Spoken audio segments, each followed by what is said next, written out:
savez, Dieu peut faire dans ta vie tellement de choses avec tellement rien. Dieu peut faire tellement beaucoup avec tellement rien. Amen. Des fois le matin, quand tu respires, tu dis, Seigneur, tu es grand et tu es puissant. Et c'est tout. Et tu acclames seulement sa présence et sa suffit. Amen. Amen. Dis à ton voisin, notre Père est grand et puissant. Et salue-le. Tu dis, je suis heureux d'être à côté de toi, cher ambassadeur. Sois le bienvenu dans la présence de Dieu. Et dis-lui, tu as un privilège d'être à mes côtés. Voilà. Il faut le dire, faut le dire. Il faut qu'il sache que c'est un privilège d'être à tes côtés. Tu veux t'asseoir dans sa présence. Amen. Je ne suis pas satisfait. Est-ce que quelqu'un me suit? Voilà. La vie chrétienne est une vie simple. Amen. C'est la vie du monde qui est compliquée. La vie chrétienne est simple. Très simple. Parce que Dieu est simple. Amen. Donc sa vie est simple. Dieu n'est pas compliqué. L'ennemi est compliqué. Le diable est compliqué. Le péché est compliqué. Le mensonge est compliqué. Avoir 2 bureaux, 3 bureaux, c'est compliqué à gérer. Que quelqu'un dise Amen. Une femme, c'est déjà bien. Quand on a 2 ou 3 là, c'est compliqué. Dis à ton voisin, arrête de te compliquer la vie. Amen. Est-ce que quelqu'un me suit? Ah, ouais. Gloire à Dieu. C'est compliqué. Gloire à Dieu. Je suis heureux d'être avec vous ce matin. Je suis heureux de revoir, de vous revoir. Tous les jours, Dieu fait grâce et chaque jour est un jour nouveau. Que quelqu'un dise Amen. Et que chaque fois que je te vois, je bénis Dieu pour ta vie parce que tu es toujours à mes côtés et ensemble, nous ferons des exploits avec Dieu. Amen. Voilà. Il faut apprendre à célébrer la personne qui est à côté de toi tous les jours. Parce qu'un jour, quand elle ne sera plus là, il ne faut pas venir à son enterrement pour dire « Ah, il était bien ». Non, quand il était là, il fallait lui dire qu'il était bien.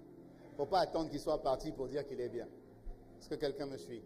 Voilà, dis à ton voisin, vraiment, je suis heureux que tu sois à mes côtés. Et je t'aime vraiment de l'amour du Seigneur. Il y a des gens qui n'ont jamais entendu « Je t'aime hein. ». Donc dis encore à ton voisin, vraiment, je t'aime de l'amour du Seigneur. Amen. On peut acclamer le Seigneur pour vous-même. Par à Dieu. Amen. Ok. Aujourd'hui, je voudrais juste faire une petite synthèse parce que ça fait plusieurs mois que nous étions sur la série intitulée « Ferme les accès de ta vie à l'ennemi de ta destinée ». Amen. Et nous avons fini cette série la semaine dernière, en tout cas, sauf si Dieu nous inspire encore de continuer dessus. Mais en tout cas, pour l'instant, nous avons clôturé cette partie et nous avons vu énormément de choses. Que quelqu'un dise Amen, parce que c'est une série qui a duré quasiment presque 3 mois. Et j'ai ressenti, en tout cas ce matin, le besoin de faire une petite rétrospective, une petite synthèse de ce que nous avons appris. Que quelqu'un me dise Amen. Voilà, une synthèse, petite synthèse de tout ce que nous avons appris. Parce que la Bible dit dans Psaume 119, verset 11, la version Louis II, la Bible dit « Je serre ta parole dans mon cœur afin de ne pas pécher contre toi. » Amen. Je serre ta parole. Je serre ta parole. Et si vous allez dans la signification grecque du mot « serrer », ça veut dire « je garde ta parole » ou encore « je protège ta parole comme un secret ». Amen. Je protège ta parole comme un secret dans mon cœur. Pourquoi? Parce que le fait de protéger ta parole dans mon cœur comme un secret, ça me permet de ne pas pécher. Est-ce que quelqu'un me suit? Est-ce que quelqu'un me suit? Donc, il est important de garder en mémoire l'essence de ce que le Seigneur a voulu nous enseigner pendant de nombreux mois. Que quelqu'un me dise Amen. Donc, il faudrait que nous puissions toujours, après un enseignement, prendre le temps de nous arrêter, de revenir sur l'enseignement, de ruminer l'enseignement, les instructions que le Seigneur nous a données, de méditer les instructions de ce que Dieu nous a donné. Pourquoi? Parce que Dieu, je le répète et je le répéterai jamais assez, a pour toi des plans de bonheur. Donc, tout ce que Dieu te donne comme information, comme instruction, c'est pour que tu sois heureux. Est-ce que quelqu'un me suit? Seulement, ne passe pas trop vite. Ne balaie pas d'un revers de la main toutes les instructions qu'il t'a données durant de nombreux mois. Parce que quand Dieu te donne une instruction, Dieu te prépare à rentrer dans une nouvelle saison. Et si tu ne fais pas attention aux instructions qu'il t'a données, tu peux mal gérer la saison. Est-ce que quelqu'un me suit? Est-ce que quelqu'un me suit? Donc en fait, le fait de comprendre la parole nous motive à pratiquer la parole. Quand tu comprends quelque chose, tu es motivé pour la mettre en pratique. Quand tu ne comprends rien, tu ne peux pas la mettre en pratique. Pourquoi? Parce que tu ne comprends pas la parole. Donc il est important de juste faire une synthèse, s'asseoir un petit peu, on va parler calmement. S'asseoir un petit peu et puis revenir sur juste l'essence de ce que Dieu nous a dit pendant quasiment 3 mois. Dieu veut ton bien et accepte que personne te dise le contraire. Dieu veut ton bien. C'est clair. Dieu veut ton bien. Amen. L'ennemi veut ton mal. C'est clair. Amen. Pour te bénir, Dieu passe par les hommes. Pour te bloquer, le diable passe par des hommes. Mais les fautifs, ce ne sont pas les hommes. Celui qu'il faut bénir, quand quelqu'un te bénit, c'est Dieu. Celui qu'il faut attaquer, quand le diable te bloque, c'est le diable. Ce n'est pas la personne que tu vois. Je te fais du bien. Tu peux juste venir dire, pasteur, je bénis Dieu pour ta vie. Amen. Et quand quelqu'un te fait du mal, tu dois dire aussi, je bénis Dieu pour ta vie aussi. Est-ce que quelqu'un me suit? Tu n'as pas besoin d'aller voir une personne et de l'encenser parce que Dieu l'a juste utilisé pour te bénir. Tu n'as pas besoin d'aller voir quelqu'un qui t'a fait du mal pour le chamailler parce que le diable l'a juste utilisé pour te bloquer. Est-ce que quelqu'un me suit? Okay. Parce que le diable veut te coincer, te bloquer, te freiner. Le diable veut bloquer ta destinée. Le diable veut ta destruction. Le diable veut ton échec. Le diable veut la mort de tes projets. Le diable veut la mort prématurée de tes enfants. Tu es parent. Logiquement, normalement, ce sont les enfants qui accompagnent les parents à leurs obsèques. Est-ce que quelqu'un me suit? Ce ne sont pas les parents à accompagner leurs enfants à leurs obsèques. Est-ce que quelqu'un me suit? Parce qu'un jour ou l'autre, tout le monde partira. Mais quand tu commences à voir mort-né, j'ai enterré mon premier fils, j'ai enterré ma première fille, il faut se dire non, le diable veut bloquer ma destinée. Si le diable est debout dans mon foyer, parce que je vois ses œuvres, ça veut dire qu'il faut que je me lève et que je me positionne en Christ aussi. Est-ce que quelqu'un me suit? Parce que l'ennemi va tout faire pour te coincer. L'ennemi va tout faire pour te bloquer. Comment il va s'y prendre? Très simple. Il va ruser pour semer dans ton cœur juste une mauvaise pensée. Ne pensez pas, je parle aux chrétiens. Est-ce que quelqu'un me suit? Je parle à ceux qui marchent selon la parole de Dieu parce que le diable n'a pas besoin d'attaquer ceux qui n'ont pas Christ en eux. Pourquoi? Parce qu'il les domine déjà. Le diable va concentrer ses efforts sur ta vie et sur la mienne. Comment il va faire? Il ne va pas venir déguisé en péché. Ça serait trop beau. Qu'est-ce qu'il va faire? Il va juste essayer de semer dans ton cœur une pensée. Que quelqu'un dise une pensée. La Bible dit dans Matthieu 13, verset 39, la version Bible français courant. La Bible dit, l'ennemi qui sème la mauvaise herbe, c'est le diable. L'ennemi qui sème la mauvaise herbe, c'est le diable. L'ennemi a pour but ici-bas de semer la mauvaise herbe dans ton cœur et dans le cœur de tous les chrétiens. Pourquoi? Parce que s'il sème une mauvaise herbe dans ton cœur, ça veut dire qu'il sème une pensée. Ça veut dire qu'il sème en toi une manière de penser, une manière de vivre, une manière de réfléchir. C'est plus puissant qu'un péché. Parce que s'il sème une graine, demain, tu vas avoir dans ton cœur, je ne parle pas de toi et de ton voisin, heureusement, tu vas avoir dans ton cœur un arbre qui va porter beaucoup de fruits de péché. Pourquoi? Parce qu'il a juste semé, il y a quelques années, une petite semence dans ta pensée. Une mauvaise herbe, une mauvaise manière de penser dans ton cœur va détruire ta vie. Un style de pensée, une manière de réfléchir, un comportement particulier, une manière de se comporter dans ton ethnie, semé par le diable, va détruire ta vie 15 ans après. Est-ce que quelqu'un me suit? Le diable veut juste semer dans ton cœur quelque chose.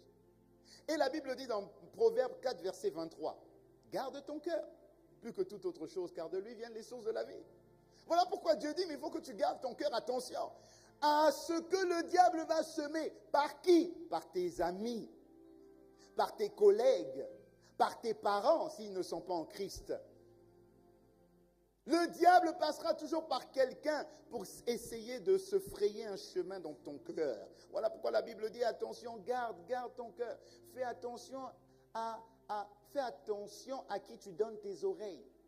Fais attention à certaines conversations que tu aimes.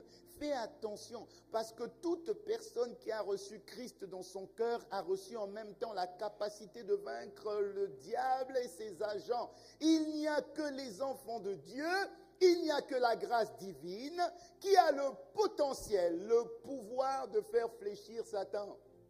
Il n'y a que toi et moi. Voilà pourquoi pour le diable, nous sommes extrêmement dangereux. Est-ce que quelqu'un me suit? Donc, quand un enfant de Dieu apprend à marcher à la lumière de la parole de Dieu, quand un enfant apprend à marcher selon les conseils de Dieu, cet enfant de Dieu est à l'abri de toute chute et à l'abri de tout péché, à condition qu'il marche à l'ombre du Tout-Puissant. Est-ce que quelqu'un me suit? Maintenant, le diable, qu'est-ce qu'il va faire? Il va tout faire pour t'éloigner de l'ombre du Tout-Puissant. Parce que plus il t'éloigne de Dieu, plus tu es vulnérable au péché.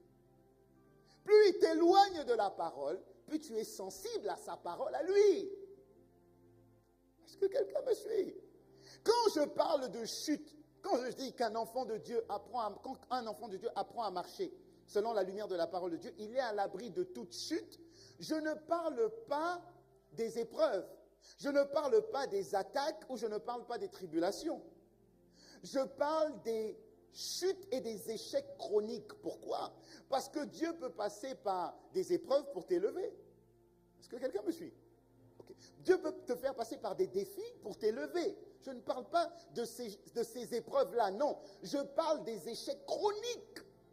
Ça veut dire que tu es tout le temps, depuis des années, tu as des problèmes pour avoir de l'argent. Tu es toujours fauché, tu passes ton temps à demander. Tu es toujours malade. Tu es toujours à l'hôpital.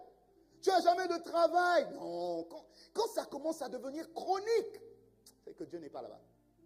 Est-ce que quelqu'un me suit? Parce que les épreuves de Dieu, tu sens que ce sont des épreuves. Pourquoi? Parce que tu vois dans ta vie que tu n'as pas ouvert de porte.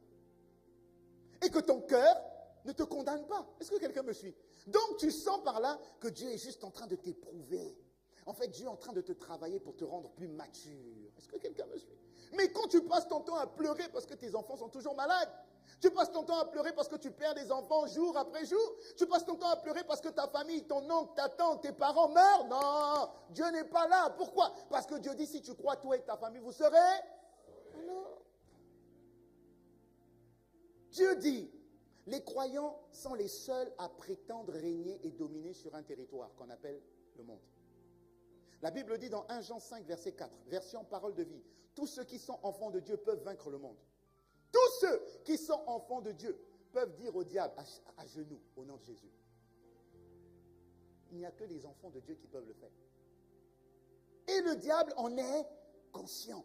En est conscient. À condition que les enfants de Dieu fassent deux choses. Les enfants de Dieu doivent demeurer, ça veut dire être positionnés en Christ et tenir ferme dans la foi. Ça veut dire que les enfants de Dieu, une fois qu'ils ont reçu le Seigneur, Dieu les positionne. Dieu les fait demeurer. Où? En Christ. Ma vie est cachée en Christ. Ça veut dire que quand les épreuves arrivent, les épreuves ne te voient plus. Ce n'est plus moi qui vis. Pourquoi? C'est Christ qui vit en moi. Ma vie est cachée, couvert en Christ. Je suis en Christ et c'est en Christ que j'ai ma position d'autorité. Est-ce que quelqu'un me suit? Et le diable en est conscient. Donc, toi, ton défi, et c'est le titre d'aujourd'hui, tu dois garder ta position en Christ et tenir ferme dans ta position. Si tu es dépositionné, si tu n'es plus en Christ, tu deviens vulnérable. Est-ce que quelqu'un me suit? Le monde où tu vis, là, le quartier où tu vis, la ville où tu habites, le continent dans lequel tu habites est sous la puissance du malin. La Bible dit dans 1 Jean 5, 19, le monde entier. Ça veut dire quoi? Les États-Unis? Oui. La France? Oui. Le Japon? Oui. La Chine? Oui. Est sous la puissance du malin. Toi, tu es en train de galérer dans un quartier de Pointe-Noire et tu penses que ton salut, c'est juste aller en France. La France aussi est sous la puissance du malin. Si tu as échoué ici, tu vas échouer là-bas. Si Dieu a dit que tu dois être à... C'est où ma ville préférée là? Mon quartier. Mongopuku. Voilà. Il faut qu'on ouvre une cellule là-bas. Si Dieu a dit que tu dois rester à Mongopuku, c'est que tu es appelé à régner et à te distinguer à Mongopuku. Si toi tu sors de Mongopuku et tu vas en France, tu vas galérer comme jamais. Est-ce que quelqu'un me suit? Pourquoi? Parce que le monde entier est sous la puissance du... Hey. Dis à ton voisin, réveille-toi. Hein? Ok. Le diable a concentré ses efforts sur ta vie. Beaucoup d'enfants de Dieu se font avoir par les ruses et les stratagèmes de l'ennemi. Beaucoup d'enfants de Dieu tombent dans le piège de l'ennemi. Pourquoi? Parce que le diable est malin, il est rusé. Ça veut dire qu'il est fin. C'est un manipulateur. Donc, si tu es ignorant, mais il t'aura. La Bible dit dans Osée 4, verset 6, Bible français courant.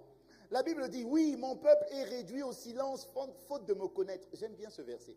Mon peuple est réduit au silence.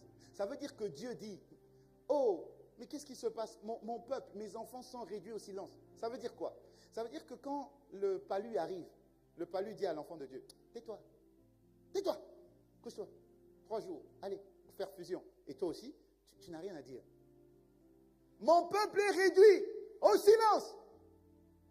Alors que mon peuple doit dominer, parler, décréter, annoncer. Tout ce que vous lirez sur terre sera lié dans les cieux. Tout ce que vous décréterez, permettrez, autoriserez sur terre sera autorisé dans les cieux. Mais non, les ruses de l'ennemi font que tu es un peu mal, t'as un peu mal le matin au ventre. Et puis les pensées disent, ah, ne va pas au travail, reste couché. Dimanche matin, tu dois te lever pour aller au culte. Tu sens les courbatures. Et puis les pensées arrivent de l'ennemi. Repose-toi un peu. Tu iras au second culte, dors un peu. Tu vas te réveiller à midi. Est-ce que quelqu'un me suit? Alors que Dieu dit que le faible dit, je suis fort. Lève-toi, je suis fort. Dis que tu es fort. Dis que tu es vaillant. Vaillant héros, vaillant et guerrier. Dis-le.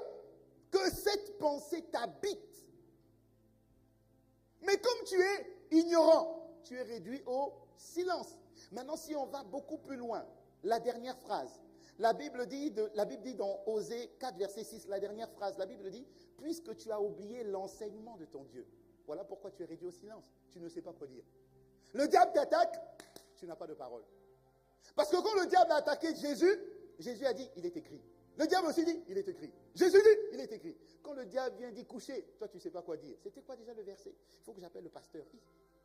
C'est quoi déjà le verset? Dis à ton voisin, tu dois parler. La parole de Dieu. Quelqu'un me dit amen. Le diable sait que s'il t'éloigne de la vérité, que s'il t'éloigne de la parole, il t'empêchera de connaître Dieu. En fait, il t'empêchera de demeurer avec Dieu. Mais le diable va faire ça doucement. Il va faire ça progressivement. Est-ce que quelqu'un me suit? Petit à petit, il va t'éloigner petit à petit de la parole. Doucement. Parce qu'il sait que plus tu seras loin de Dieu, plus tu seras proche de lui. Et il va le faire comment? Parce que moi j'aime bien parler concrètement. Il va le faire comment? Il va te donner des raisons qui peu à peu vont t'éloigner de sa communion.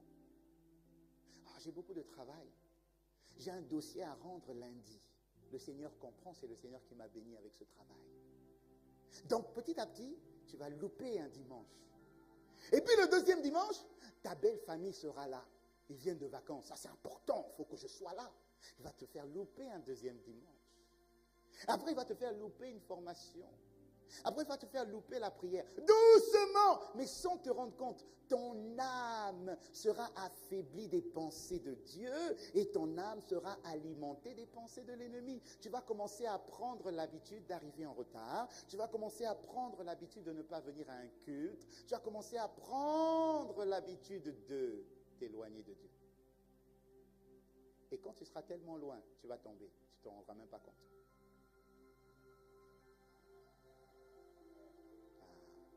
1 Jean 5, verset 12.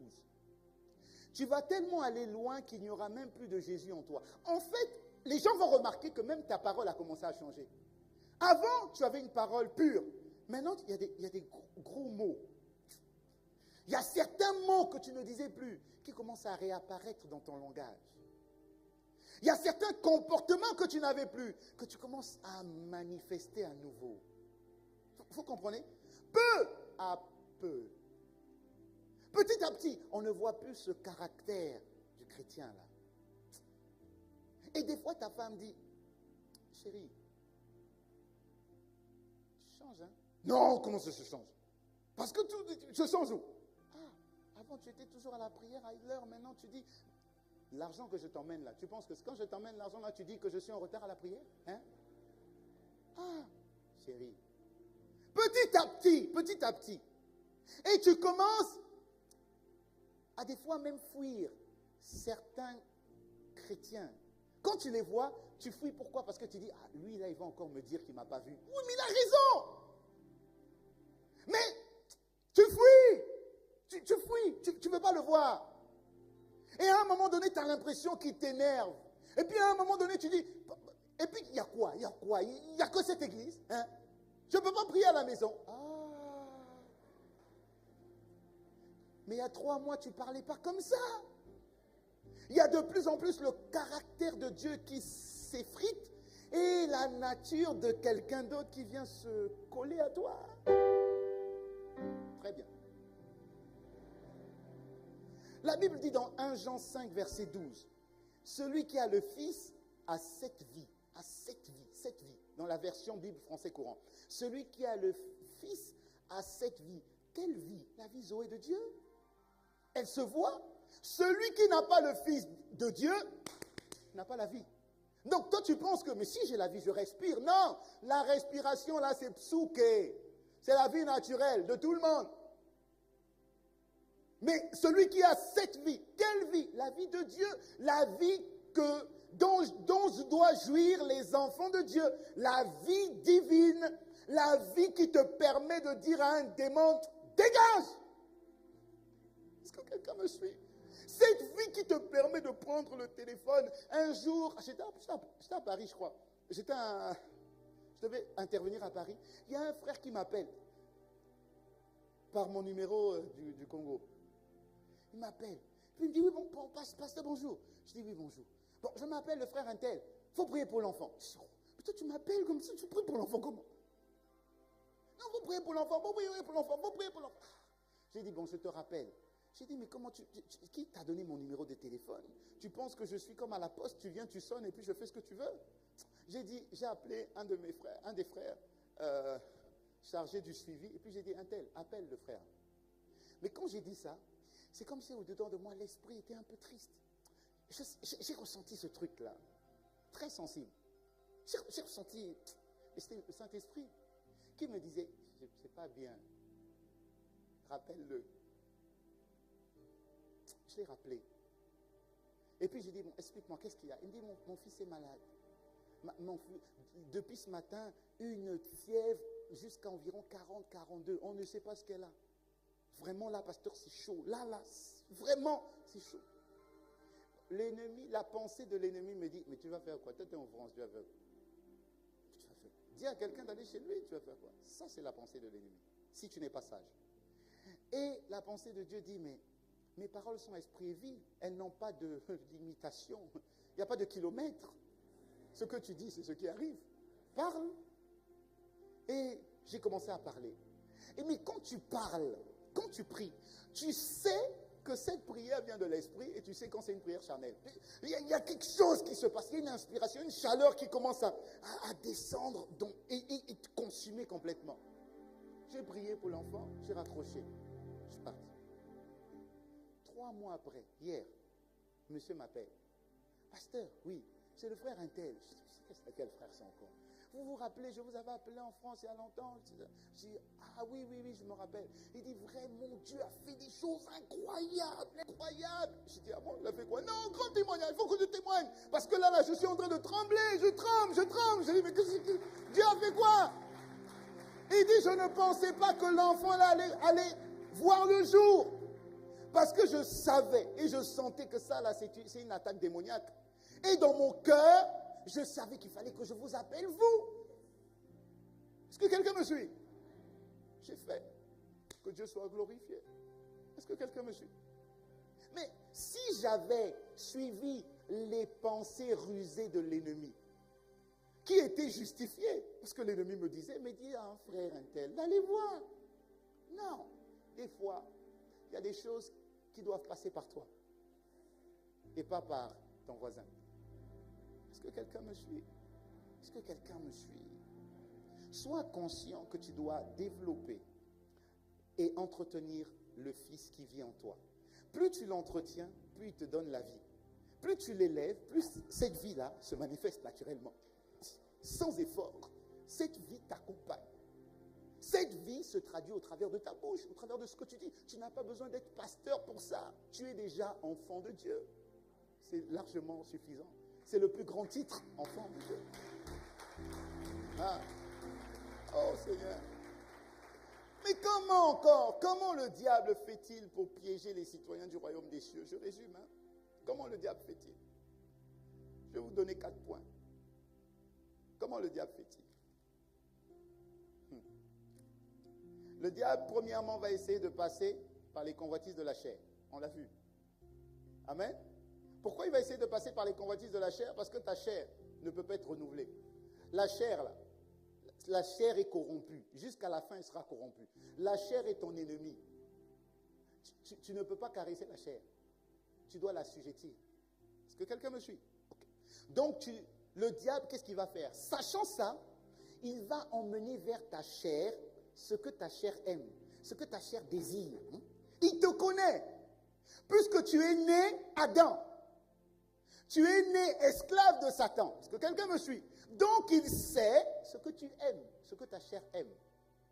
Tu aimes les beaux vêtements, c'est pas mauvais. Mais il va t'emmener à trop aimer le vêtement. Tu aimes les belles chaussures, c'est bien, c'est pas mauvais. Et il va t'emmener à trop aimer les belles chaussures. Il va emmener vers toi ce que ta chair affectionne. Tu aimes les commérages. Il va faire en sorte de t'emmener vers des personnes qui commèrent, qui font des commérages, qui parlent. Dans l'église, elle a dit un tel, elle s'est habillée comme ça.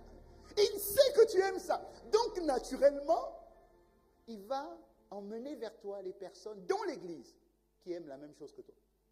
Comme ça, tu auras l'impression que tu es dans l'église, mais tu es corrompu. Pourquoi? Par les désirs de ta chair. Or, en tant qu'enfant de Dieu et fils de Dieu que tu es, tu dois prendre la décision de crucifier et de tuer les désirs mauvais de ta chair. Parce que ta chair, là, il ne faut pas faire confiance à ta chair. Elle a des désirs qui ne sont pas les désirs de Dieu.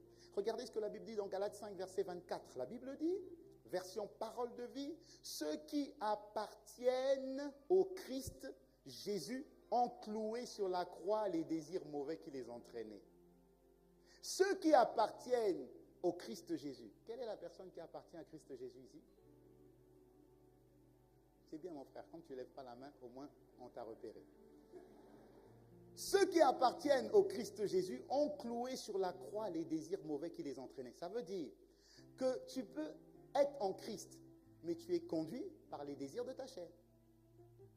Par contre, il faut que tu cloues ta chair. Est-ce que tu le fais? Est-ce que tu le fais? Ce verset nous apprend que ta vie est bloquée parce que tu laisses ta chair entretenir, tolérer certaines passions, certains désirs. Ça veut dire que tu acceptes de parler encore d'une certaine manière, tu acceptes d'avoir encore certains comportements. Des fois pas à l'église, ou des fois c'est caché, mais ça se voit dehors. Ça veut dire que tes amis dehors, quand ils te voient, ils disent, oh, ce gars-là, lui chrétien, laisse, on le connaît, on est ensemble. Lui chrétien, oh, laisse tomber. Lui là, c'est votre pasteur, on le connaît. On sait où il va, on ne parle pas de moi. Hein. Est-ce que quelqu'un me suit? Pourquoi? Parce que tes désirs, tes actes trahissent qui tu sais réellement. La Bible dit dans Galates 5, versets 19 à 21, toujours la version Bible français courant. On sait bien comment se manifeste l'activité de votre propre nature. Elle se manifeste, ça veut dire comment se manifeste votre chair. Je parle des chrétiens. Okay. Elle se manifeste dans l'immoralité, ça veut dire qu'il y a des chrétiens qui vivent dans l'immoralité. Elle se manifeste dans l'impureté et dans le vice, ça veut dire qu'il y a des chrétiens qui sont vicieux. Elle se manifeste dans le culte des idoles et la magie. Ça veut dire que tu quittes ici, quand tu as des problèmes, tu vas voir de petits charlatans du coin. Ils ont un nom particulier. On les appelle comment? Les bicoudis. Les bicoudis. Ils vont voir les bicoudis. Bicoudis. C'est-à-dire même le nom ne t'attire même pas. Les gens se haïssent les uns les autres. Tu es en train d'haïr ton voisin. Ou tu es en train d'haïr une sœur qui est dans la même église que toi. Les gens se querellent, sont jaloux, ils sont dominés par la colère, les rivalités. Ils se divisent en partis et en groupes opposés. Moi, je suis d'un tel. Moi, je suis d'un tel. Ils sont envieux. Ils se livrent à l'ivrognerie et à des orgies. Ils commettent d'autres actions semblables. Je vous avertis maintenant, comme je l'ai déjà fait, ceux qui agissent ainsi n'auront pas de place dans le royaume des cieux. Il est en train de parler aux chrétiens, puisque de toute façon, les païens n'ont même pas de place dans le royaume des cieux. Donc, si Dieu est en train de dire ça, ça veut dire que parmi nous, il y a des gens qui agissent comme ça. Maintenant, tes pensées sont en train de te dire maintenant, oh, laisse tomber, le pasteur là, il dit des choses, lui, il ne connaît pas. Oh, laisse. Tu es déjà à l'église, c'est déjà bien, laisse seulement. Ça, ce sont tes pensées qui sont en train de te dire ça. Pourtant, tu sais que tu agis dans l'immoralité, tu sais que tu vis une vie impure. Dis à ton voisin, tu sais, non? Voilà. Tu sais que tu vis une vie impure, tu le sais. On n'a pas besoin de le cacher, tu le sais. Tu le sais. Et n'essaie pas de trouver des raisons, tu le sais. Si tu l'aimes, va l'épouser. Le diable va dire, non, attends, il faut d'abord que tu aies de l'argent. Non. Non. Parce que tout ce que tu as fait avec elle, ça vaut 4 fois la dot. Ah oui. Baisse la tête seulement. Et puis tu dis Amen avec moi. Voilà. La Bible dit ceux qui se comportent de cette manière n'auront pas de place dans le royaume des cieux. Ça ne sert à rien que nous venions à l'église pour que, à la fin de notre vie, le Seigneur nous ferme la porte. Est-ce que quelqu'un me suit? Ça ne sert à rien. On aura perdu notre temps pour rien. Que quelqu'un me dise Amen. La Bible dit que notre salut, c'est juste le fait que nous soyons en Christ et que nous tenions ferme en Christ. Ça veut dire que je me positionne et je tiens ferme. Dès que je suis chrétien, je me positionne et je tiens ferme. Je tiens ferme. Si je tiens ferme, ça veut dire qu'il y a quelqu'un qui va essayer de me pousser pour que je sorte de ma position. C'est difficile. Je n'ai pas dit que c'est facile. C'est une souffrance. Oui, c'est une souffrance. Parce que sur terre, c'est un monde de souffrance. Mais Dieu nous dit, malgré la souffrance, vous allez vaincre. Là où ça n'ira pas, chez vous, ça ira. Là où il y a des problèmes économiques, chez toi, il n'y aura jamais de problème économique. Là où il y a la famine, chez toi, il n'y aura jamais de famine. Même si tu ressens la famine, tu auras toujours de quoi manger. Toi et ta famille. Ça, c'est Dieu. Quelqu'un me dit Amen.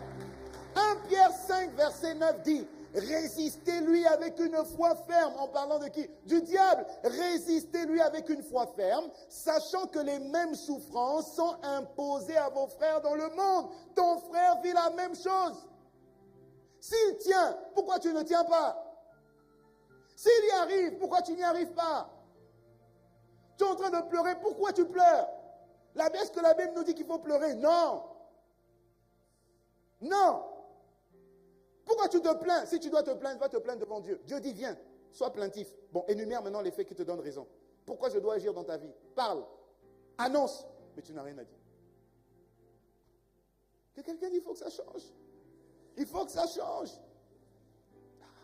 Là, le second point, c'est que le second moyen que le diable utilise pour accéder à ta vie, ce sont les désirs de ton âme. Que quelqu'un dise les désirs de mon âme. Ok. Je vous ai expliqué qu'un chrétien victorieux dans la vie est un chrétien victorieux dans sa pensée. Que quelqu'un dise Amen. Un chrétien victorieux dans sa marche quotidienne est un chrétien victorieux dans sa pensée. Pourquoi? La Bible dit dans Proverbe 23, verset 7, « Il est tel les pensées de son âme, car il est comme les pensées de son âme. Je suis le résultat de ce que je pense. » Si je pense Dieu, je manifeste Dieu sur terre. Est-ce que quelqu'un me suit? Si je pense faiblesse, ma vie ne sera que faiblesse et détresse et tristesse et tout ce qui est S. Donc, ça signifie que ton corps ne fait que ce que ton âme a validé. Voilà pourquoi Dieu dit, mais garde ton cœur. Si tu es faible dans ton cœur, tu seras faible dans ta vie. Je me rappelle, un de nos frères a témoigné. C'est pendant 2 jours. Pendant 2 jours, il a eu des coulements au ventre, coulements au ventre. Premier jour, coulements au ventre. Deuxième jour, coulements au ventre. Troisième jour, il a dit, non, je me lève. Il dit, hey, ça suffit. Les coulements, tu arrêtes. Les coulements se sont arrêtés. Il s'est énervé. Laisse-moi partir chez le voisin. Est-ce que quelqu'un me suit? À un moment donné, tu as autorité sur ta vie et sur tout ce qui concerne ta vie. Dieu t'appelle à influencer ton foyer, ta famille, tes amis, ton environnement et ta génération. Ta vie doit compter. Ta vie doit compter. Vous savez, chaque fois que je passe, je dis, mais pourquoi moi je n'ai pas mon nom sur cette rue? Lui, c'est qui? Il a fait quoi dans la vie? Est-ce que quelqu'un me suit? Mais c'est vrai. C'est vrai. Si on a mis son nom sur une rue, ça veut dire que quelque part il a influencé et on s'est rappelé de lui. Bon, toi, le seul nom qu'on aura, ça sera sur ta tombe. On refuse, dis non. Si je n'ai pas compté, donc sur ma tombe, on n'a qu'à mettre inconnu. Oh non. Est-ce que quelqu'un me suit? Je ne suis pas satisfait de cette vie. Elle doit changer quand? Maintenant. Comment? Tiens ferme. Garde la foi, garde la position. Si tu gardes la position, Dieu te dit, je te promets que tu vas réussir. À condition que tu rééduques ton âme et tes pensées. La Bible dit dans Philippiens 4, verset 8, parce qu'il faut savoir contrer les ennemis et entretenir les pensées qui te conduisent vers ta destinée. Amen. Il faut que tu contres les pensées de l'ennemi et que tu entretiennes les pensées qui te conduisent vers ta destinée. La Bible dit, Philippiens 4, verset 8, au reste, frères, on l'a vu la semaine dernière ou la semaine d'avant, que tout ce qui est vrai, tout ce qui est honorable, tout ce qui est juste, tout ce qui est pur, que tout ce qui est aimable, tout ce qui mérite l'approbation, tout ce qui est vertueux et digne de louange, soit l'objet de toutes vos pensées.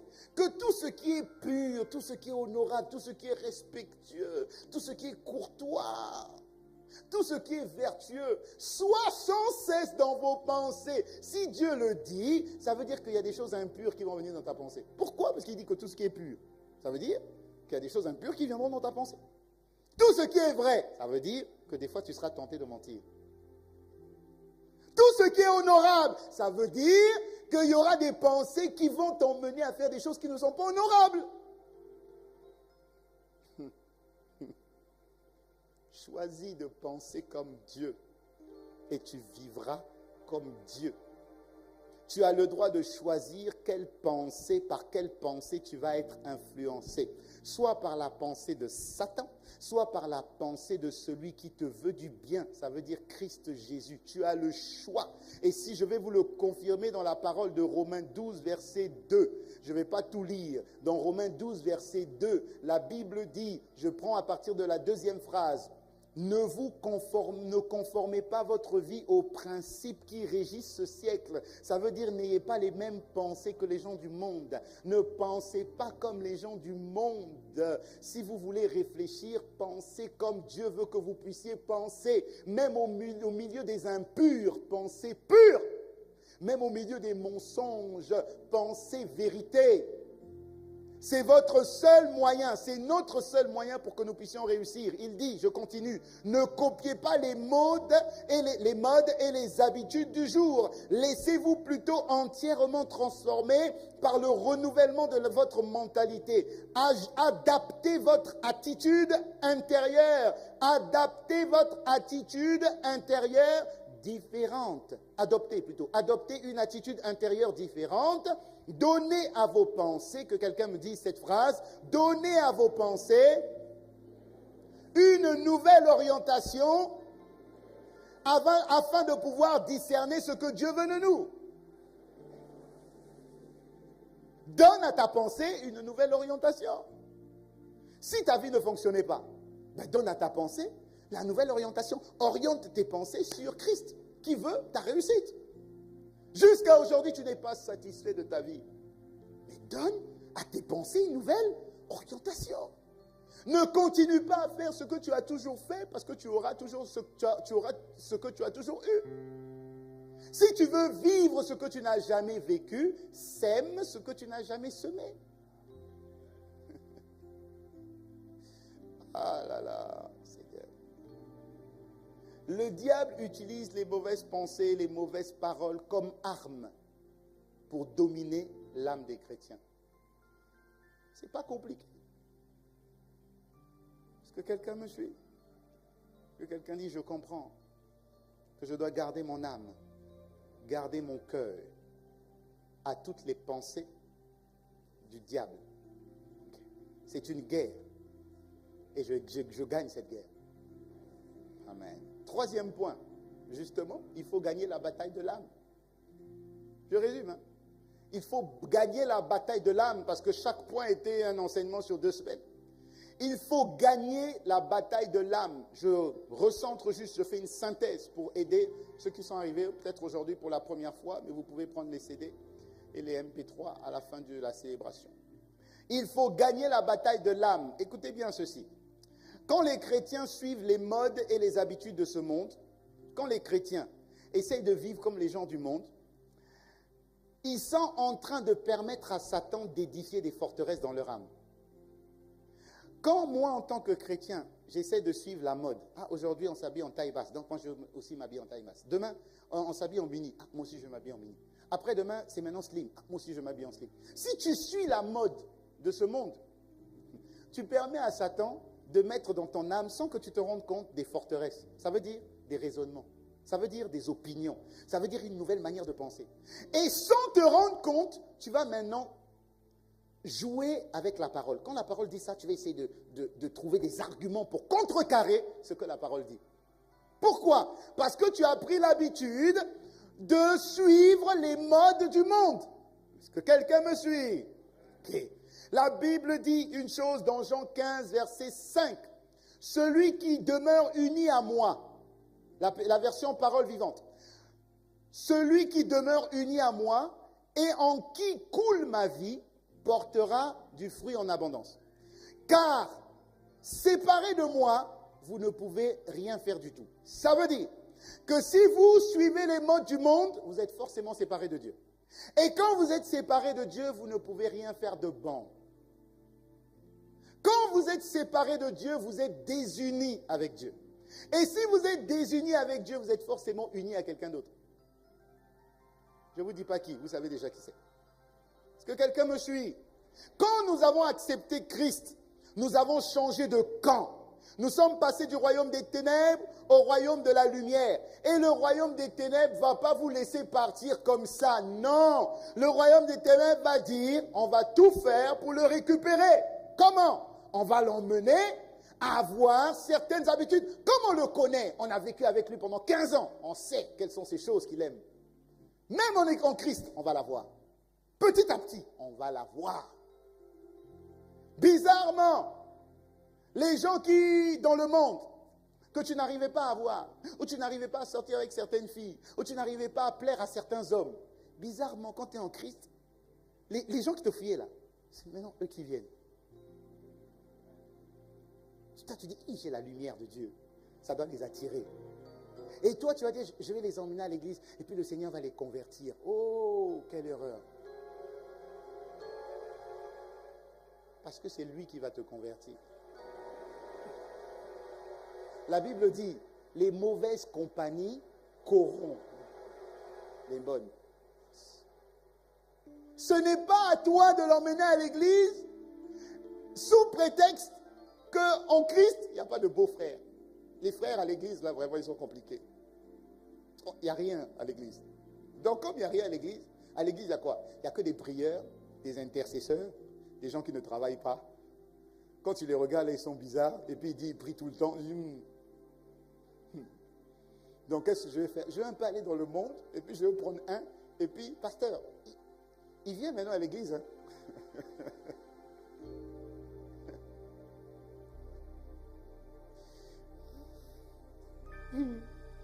Le frère, il est bien, je vous assure, il est bien. Il ne faut pas voir avec les yeux, il faut voir avec la foi. Bon, le frère aussi, il faut que tu travailles quand même. Quelqu'un me suit? Est-ce que quelqu'un me suit? La Bible dit dans 2 Corinthiens 10, verset 3, si nous marchons selon la chair, nous ne combattons pas selon la chair. Il y a un combat. Ah ben, je prends vraiment le temps normalement de parler calmement pour que vous compreniez. Si nous combattons selon la chair, si nous marchons dans la chair, nous ne combattons pas selon la chair. Car les armes avec lesquelles nous combattons ne sont pas charnelles. Mais elles sont puissantes par la vertu de Dieu pour renverser les forteresses. Nous renversons les raisonnements, les hauteurs qui s'élèvent contre la connaissance de Dieu et nous emmenons toute pensée captive, toute pensée. C'est une guerre au niveau des pensées. Nous emmenons toute pensée captive à l'obéissance de Dieu. Il y a des pensées de Dieu qui font la guerre aux pensées de l'ennemi. Et cette guerre a lieu dans mon âme. Et c'est moi qui choisis avec qui je vais m'allier. Si je m'allie aux pensées de l'ennemi, l'ennemi gagnera cette guerre. Si je m'allie aux pensées de Dieu, je remporterai cette victoire. En fait, Dieu dit que cette victoire, tu l'as déjà remportée. Il faut juste qu'elle soit manifeste. Mais attention, quand tu es chrétien, tu es en guerre. Et tu dois combattre le beau combat. Parce qu'il y a des combats qu'on ne combat pas. Qu'est-ce que quelqu'un me suit? Un chrétien qui livre un bon combat, c'est le chrétien qui laisse la parole de Dieu le submerger. Une fois que cette parole de Dieu a submergé son cœur et son âme, à partir de là, il peut s'asseoir sur cette parole pour repousser les pensées de l'ennemi. Si le chrétien ne laisse pas la parole de Dieu embraser son âme, le chrétien ne sera pas fort par rapport à toutes les pensées de l'ennemi. À un moment donné, tu vas chuter. À un moment donné, tu chuteras. Le frère va venir, il va dire, ah, t'es belle, hein? Ah, il va dire, ah, t'as une belle coiffe, hein? Ah, mais comment tu t'habilles bien, hein? Ah, tu es élégante, hein? Oh, tu sens bon. Mais à force. Au début, tu vas dire, regarde-moi, t'es pas en Christ, regarde-moi, t'es pas en Christ. Mais, il n'y a que ce frère qui te voit bien. Il n'y a que ce frère qui remarque que tu as changé de coiffe. Pourtant, tu sais qu'il est païen. Au début, tu disais, non. Mais à force qu'il nourrit ton âme, il te met en valeur. Un jour, il dit rien et puis il ne t'appelle pas. Maintenant, tu boudes. Et le frère est malin, il sait. Il fait comme si rien n'était. Ça va? Ça va. Tout. Tu étais où hier? Oh, mais ce n'est pas le même frère que tu repoussais hier. Mais il t'a tellement habitué à te sublimer. Vous comprenez? Il t'a tellement habitué à te sublimer. C'est comme le frère en Christ qui est marié. Sa femme, je dis, qu'elle est là, elle n'est pas là-haut. Or, au travail, il a une secrétaire, toujours bien habillée. Bonjour, chef. Vous comprenez ou pas? Le mari commence à avoir d'une autre personne ce que sa femme devait lui donner. Et au bout de 5 mois, 6 mois, 1 an, tu vois le mari, le papa courir derrière la jeune fille. Il était en Christ, hein? Et puis il a laissé la maman. Mais pourquoi? C'est au niveau de l'âme. L'ennemi a travaillé l'âme du mari. Parce que la maman n'a pu donner à son mari ce que son âme voulait. C'est la vérité. C'est la vérité. Maintenant, on met maman, et puis on met la photo de la secrétaire. Concurrence même. Non, mais soyons vrais. Mais, tu crois que c'est seulement la prière? Mais l'homme est frappé par ce qu'il voit. Quand Sarah a amené Agar, le grand Abraham, le papa, il a dit, ah, maman, c'est toi qui m'as donné. Hein? Est-ce qu'il a refusé? Merci. Il ne faut pas jouer avec ça. Ne jouez pas avec l'âme. Ça veut dire que quand vous savez que cette personne, même si elle est d'apparence bien, n'est pas pour vous, coupez tout de suite. Coupez téléphone, coupez tout. Dès le début, coupez. Sinon, il t'aura à l'usure. Pourquoi? Parce que, tic-tac, tic-tac, tic-tac, 35 ans, il n'y a personne. Tic, 36 ans, il n'y a personne. Et à force, mais il y a ce monsieur qui est là. Les amis disent, ah, mais toi aussi, t'es difficile, hein? Tes amis du monde. Toi aussi, t'es difficile. Jean-Pierre Gala, vraiment depuis longtemps, toi tu boudes. Il est bien, hein? 37 ans, rien. À un moment donné, tu vas dire, ah, je me livre totalement.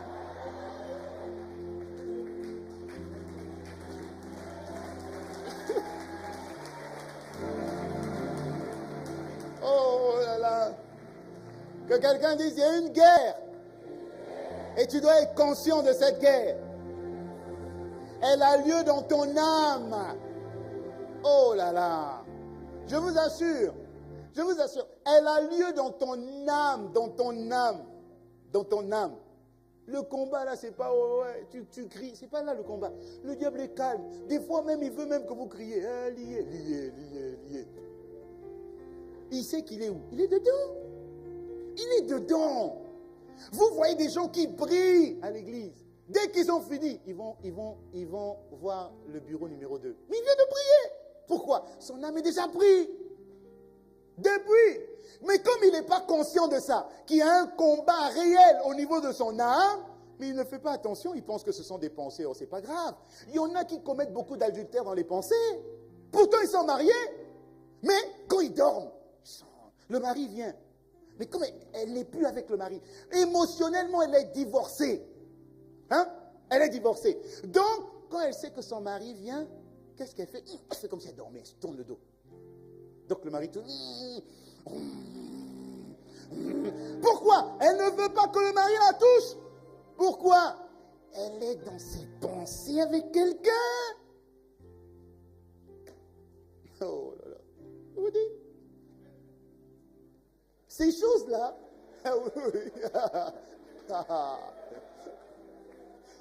Hein? Faut pas que tu vas voir ce soir, le mari va aller voir sa femme. Hey, tu penses à qui? Tu penses à qui?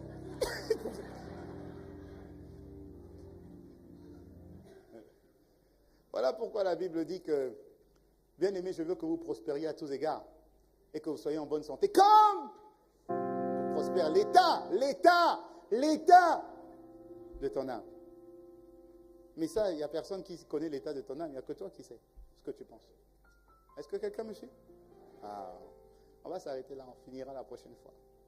Est-ce qu'on peut se mettre debout? Est-ce qu'on peut bénir Dieu et on peut acclamer le Seigneur? Est-ce qu'on peut vraiment acclamer le Seigneur?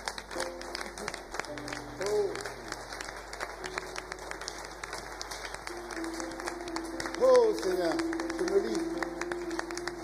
Ah, Seigneur.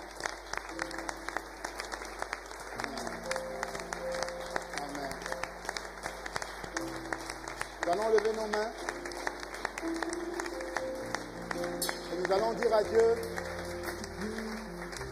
Seigneur, nous nous livrons entre tes mains. Nous nous livrons entièrement entre tes mains. Seigneur, vraiment nous livrons notre âme entre tes mains parce que maintenant nous comprenons pourquoi la Bible dit que le cœur de l'homme est tortueux, personne ne peut le connaître. Même nous, nous ne pouvons pas le connaître. Voilà pourquoi, Seigneur, nous levons nos mains en signe de soumission. Je me livre.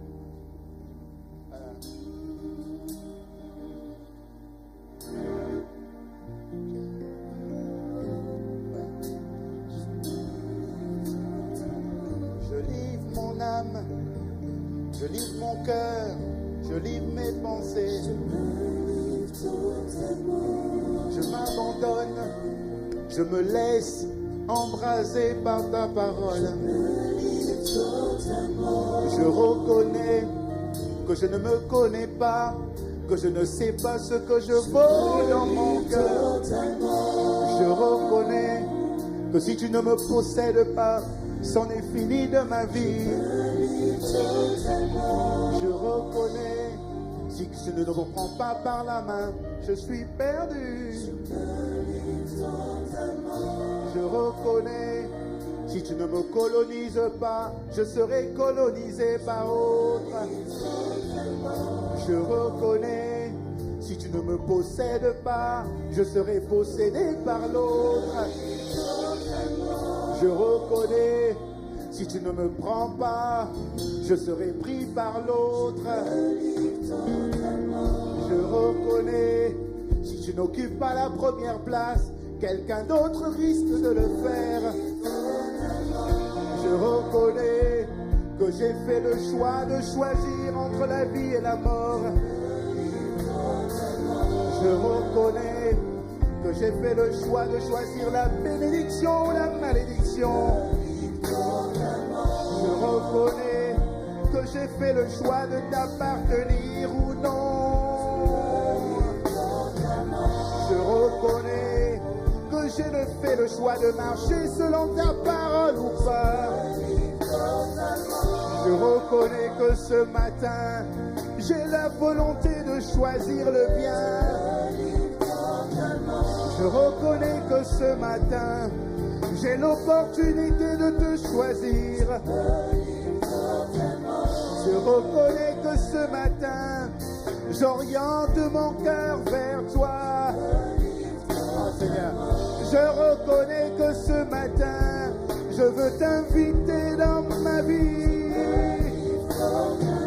Je reconnais que ce matin, tu me donnes la possibilité de t'appartenir.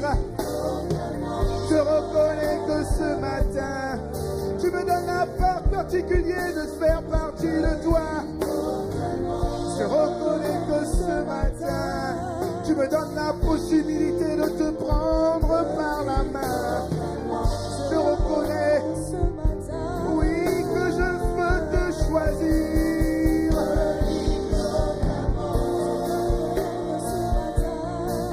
J'ai fait le choix de te dire oui, oui, oui. Je reconnais, j'ai fait le choix de ta vie, de ta parole. Je reconnais que ce matin, consume ma vie, inonde ma vie. Je reconnais que ce matin, prends mon cœur, prends mon âme. Je reconnais que ce matin, colonise mon âme et colonise mon cœur. Je reconnais, investis ma vie, investis mon cœur.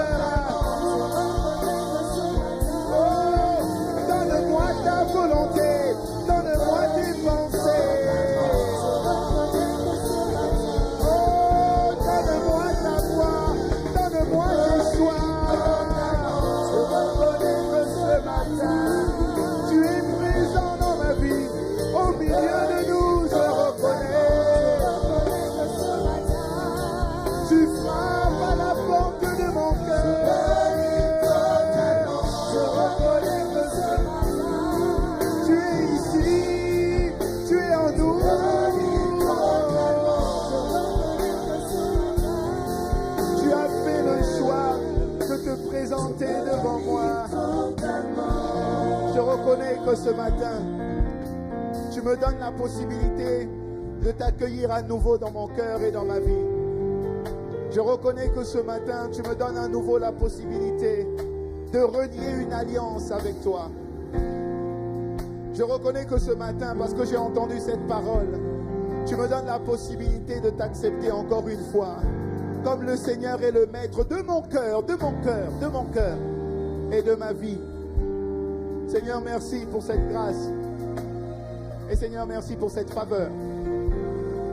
Je vais demander vraiment, je sais que le temps est avancé, mais je ressens dans mon cœur que Dieu voudrait que quelqu'un puisse faire une alliance nouvelle encore avec lui. Tu étais chrétien et que tu t'es laissé conduire par les œuvres de la chair. Tu as laissé ton âme être possédée. Tu as laissé ton âme être polluée. Et pendant que cette parole était en train de passer, tu étais en train de regretter ta vie et tu disais vraiment, Seigneur, pardonne-moi. Dieu a entendu ton cri, mais Dieu veut que tu puisses faire un acte de foi. Je voudrais que tu puisses t'avancer. Tu es chrétien, mais ta vie, tu as emmené ta vie d'une mauvaise orientation. Je voudrais aussi donner l'opportunité. Dépêchez-vous s'il vous plaît, parce que l'heure est déjà avancée. C'est parce que je l'ai ressenti tard. Mais je fais juste ce que l'Esprit me dit de faire. Tu n'as peut-être pas accepté Christ et tu n'as surtout pas accepté Christ. Je t'en supplie, ne sors pas de cette salle sans que tu l'aies accepté. C'est ma prière, c'est un conseil. Ce n'est pas une obligation, c'est juste un conseil, juste un conseil, juste un conseil. Dieu te tend la main. Reçois-le dans ton cœur et dans ta vie. Si tu n'as pas Christ, tu n'as pas la vie. Si tu n'as pas Christ, c'est que tu as une autre vie qui domine sur toi. Et ce n'est certainement pas la vie de Dieu. C'est la vie de l'ennemi qu'on appelle la vie de Thanatos. C'est une vie qui t'emmène soucis, problèmes, mort. C'est une vie qui te gangrène. Dieu te dit, qui te donne une nouvelle vie, qui te donne une nouvelle opportunité si tu l'acceptes, si tu renoues une alliance avec lui. Oh, me voici, me voici. Approche-toi, ne regarde pas qu'il y ait du monde ou pas. Il faut que tu sortes de ton rang. Même si tu seras dans le couloir, c'est pas grave. Même si tu seras dans les rangées, c'est pas grave. Si tu as ressenti que cet appel était pour toi, fais cet appel, reçois cet appel, accepte cet appel.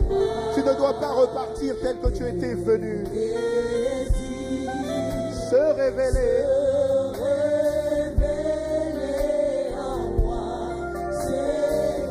Me voici.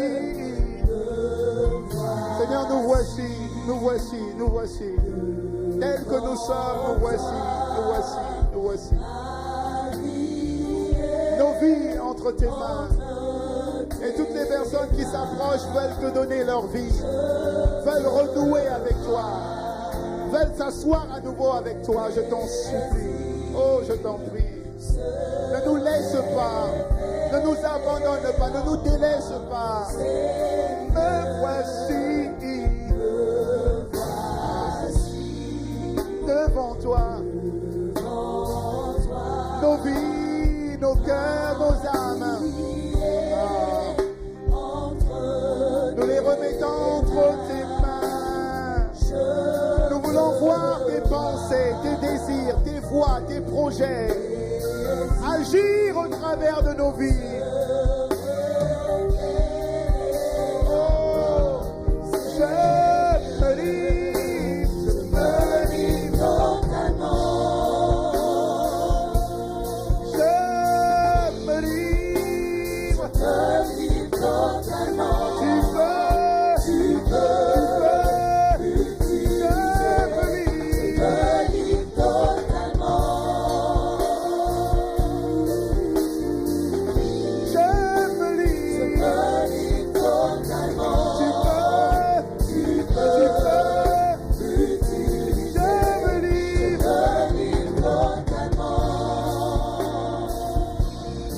Levez vos mains et vous allez faire cette prière avec moi.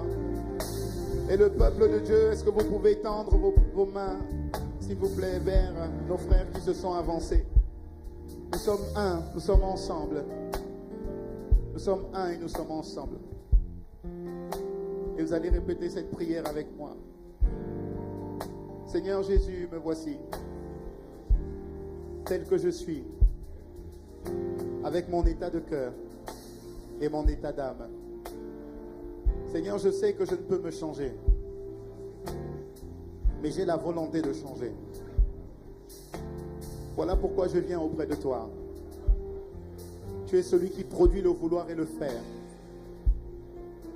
Fais-le dans ma vie. Fais-le dans mon cœur.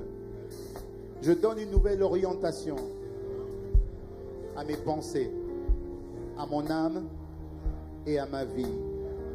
Je crois en toi et je sais que tu es capable, toi seul, de transformer ma vie, de booster ma vie, de challenger ma vie. Voilà pourquoi aujourd'hui, je te demande pardon pour le manque de connaissances, le manque de communion, le manque de relation, le manque d'intimité et le manque de fidélité vis-à-vis de toi et de ta parole. Je te demande pardon pour tout le mal que j'ai fait, consciemment ou inconsciemment. Je reconnais que j'étais conduit par le mauvais maître. Aujourd'hui, je me détourne de lui.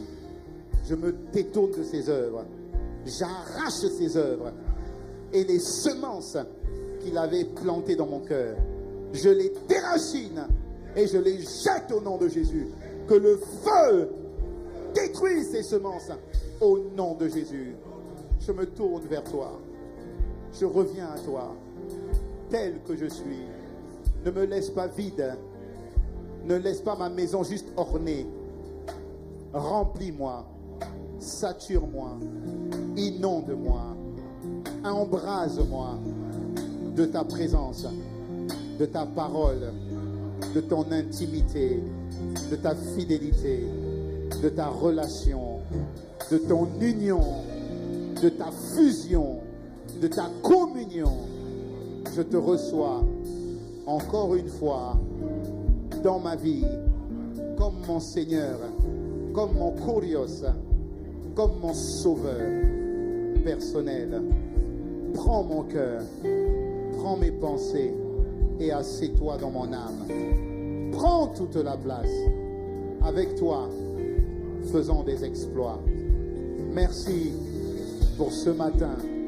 C'était mon jour pour une destinée nouvelle.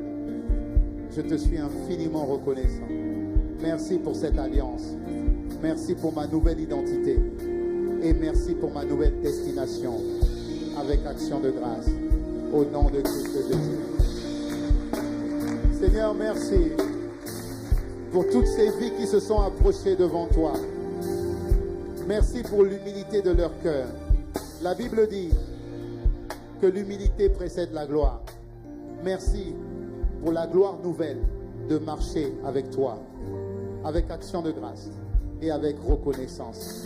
Au nom de Christ Jésus. Amen. Amen. Amen. Amen. Je vous prie vraiment de faire la formation 101 si vous ne l'avez pas encore faite.